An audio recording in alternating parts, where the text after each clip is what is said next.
പുതിയൊരു വീഡിയോയിലേക്ക് പോകാം. അന്നേരം ഒരു പെൺകുട്ടി എന്നോട് ചോദിച്ചേ, ചേച്ചി എന്നാ ചേച്ചിയുടെ ചാനലിന് നാരങ്ങ മിഠായി എന്ന് പേരിട്ടെന്ന്. ആ കൊച്ചു നോക്കിയപ്പോ ഒരു മിഠായിയുടെ പേര്, ചെറിയൊരു പേര്. പക്ഷെ എനിക്കത് വലുതായിരുന്നു. കാരണം എനിക്ക് എൻ്റെ ചാനലിന് നാരങ്ങ മിഠായി എന്ന് ഇടാൻ എനിക്ക് ഭയങ്കര സന്തോഷമായിരുന്നു. കാരണം എനിക്കത് നാരങ്ങ മിഠായി ആ പേര് എനിക്ക് എപ്പോഴും ഓർത്തു ഇരിക്കണം. പിന്നെ എനിക്ക് ആ പേര് കാണാലോ എപ്പോഴും. അതുകൊണ്ട് ഞാൻ നാരങ്ങ മിഠായി നിട്ടു. അന്നേരം ഞങ്ങൾ സ്കൂളിൽ പഠിച്ച കാലത്ത് ഞങ്ങൾ കൂട്ടുകാരെല്ലാം ഒരു ക്യാങ്ങ. എനിക്ക് 4 പിള്ളേര്, ഞാനും കൂടെ കൂടി 4 പേര് കൂട്ടുകാര്. അങ്ങനെ ഞങ്ങള് കുളിക്കാൻ പോക്ക്, സ്കൂളിൽ പോക്ക്, കളിക്കാൻ പോക്ക്, അങ്ങനെ ഞങ്ങള് 4 പേരും പിരിയാതെ അങ്ങനെ കൂട്ടുകൂടി നടക്കും. ഞങ്ങൾ പിരിയുന്നത് വൈകുന്നേരം 6:30. ഒരു തോട്ടിച്ചാട്ടവും കുളിയും എല്ലാം കഴിഞ്ഞ് ഞങ്ങൾ പിരിയുന്നത് കൂട്ടുകാര്. അത്രയും നേരം ഞങ്ങൾ ഈ കൂട്ടുകാർ 4 പേരും ഒന്നിച്ചാ നടക്കുന്നത്. അന്നേരം ഞങ്ങള് 2 കിലോമീറ്റർ ഞങ്ങൾക്ക് സ്കൂളിലേക്ക് നടക്കാനുണ്ട്. അന്നേരം ഞങ്ങള് സ്കൂളിൽ നടന്നു പോകുമ്പോ ഞങ്ങൾക്കൊരു കവലയുണ്ട് അവിടെ. ആ കവല ചെല്ലുമ്പോ എല്ലാ കുട്ടികളും സ്റ്റക്കായിട്ട് നിൽക്കും. എല്ലാ കുട്ടികളും സ്റ്റക്കായിട്ട് നിൽക്കും. കാരണം എന്താണെന്ന് വെച്ചാൽ ഞങ്ങളെ ആകർഷിക്കുന്ന ഒരു കട അവിടെയുണ്ട്, കട. അന്നേരം അതൊരു ചേട്ടൻ നടത്തുന്ന, പാപ്പച്ചൻ ചേട്ടൻ എന്നാ ആ ചേട്ടന്റെ പേര്. അന്നേരം ഞങ്ങളെല്ലാം ആ ചേട്ടന്റെ കടയിലേക്ക് നോക്കി ഇങ്ങനെ അന്തം വിട്ടു നിൽക്കും. കാരണം എന്ന് വെച്ചാൽ ആ ചേട്ടൻ കുട്ടികൾക്ക് വേണ്ടതായ സാധനങ്ങളെല്ലാം ആ ചേട്ടൻ ആ കട മൊത്തം നിറച്ച് സാധനങ്ങൾ കൊണ്ടുവന്ന് വെക്കും. അന്നേരം നമുക്ക് ആ കട കാണുമ്പോൾ കൊതിയാ, എന്തൊക്കെയോ സാധനങ്ങൾ മേടിക്കണം, എന്തൊക്കെയോ സാധനങ്ങൾ നമുക്ക് വേണം എന്നുള്ളൊരു കൊതി നമുക്കുണ്ട് ആ കട കാണുമ്പോൾ.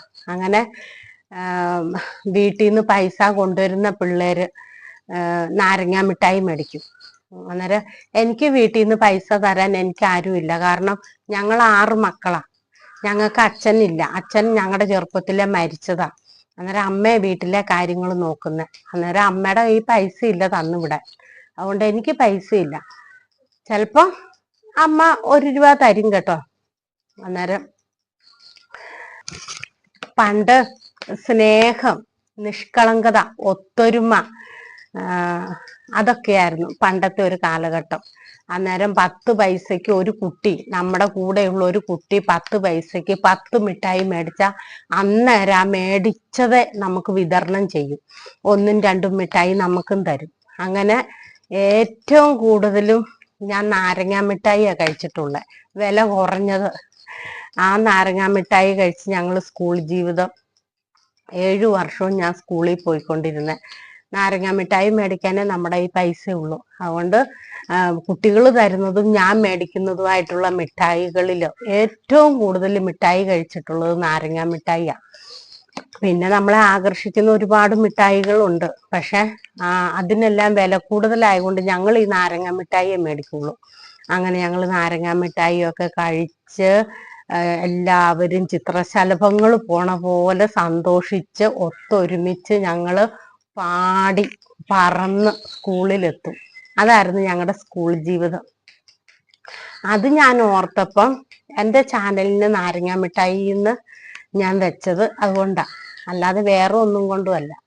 വലിയ കഥയൊന്നുമല്ല. എന്നാലും നമ്മുടെ അനുഭവം, അല്ലെങ്കിൽ നമുക്ക് ഓർക്കാൻ ഇഷ്ടപ്പെടുന്ന ഒരു കാര്യം നാരങ്ങ മിഠായി. അതെനിക്ക് ഭയങ്കര ഇഷ്ടമായിരുന്നു നാരങ്ങ മിഠായി. പക്ഷെ ഇപ്പം ഞാൻ മേടിച്ച് കഴിക്കാറില്ല കേട്ടോ. എനിക്ക് മിഠായി കഴിക്കുന്നത് ഇഷ്ടമല്ല, അതുകൊണ്ട് ഞാൻ മേടിക്കാറില്ല.